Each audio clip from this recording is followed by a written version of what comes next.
கர்த்தருடைய பரிசுத்தமான நாம மகிமைப்படுவதாக.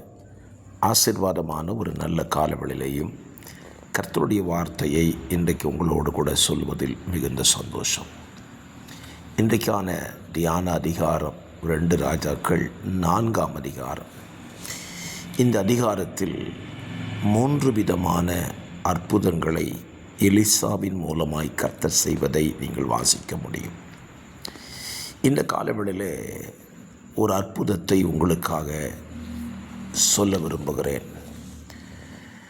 தீர்க்கதரிசியினுடைய மனைவி கடன் பட்டிருக்கிறாள்.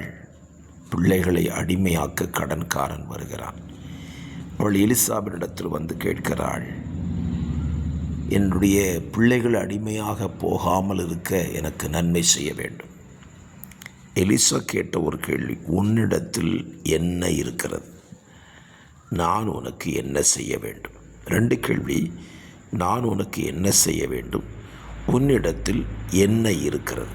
என்ன கேட்கிற அருமையான கர்த்தருடைய பிள்ளைகளே, நம்முடைய தேவனால் நம்மிடத்தில் ஒன்றும் இல்லாதிருந்தாலும் அற்புதம் செய்ய முடியும்.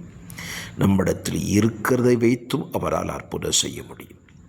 5 அப்பம் 2 மீனை கொண்டும் 5000 பேரை போஷித்தார். ஒன்றுமே அப்பம் இல்லாத இஸ்ரவேல் ஜனங்கள் கிட்டத்தட்ட 30 லட்சம் பேரை 40 ஆண்டுகளால் அவரால் போஷிக்க முடிந்தது. அப்படியானால் நம்முடைய தேவனுக்கு நம்மை போஷிப்பது என்பது பெரிய விஷயம் அல்ல. ஆனால் ஒன்று, நம்முடைய தேவனால் இந்த நன்மையை நமக்கு செய்ய முடியும் என்கிற விசுவாசம் நமக்கு தேவை.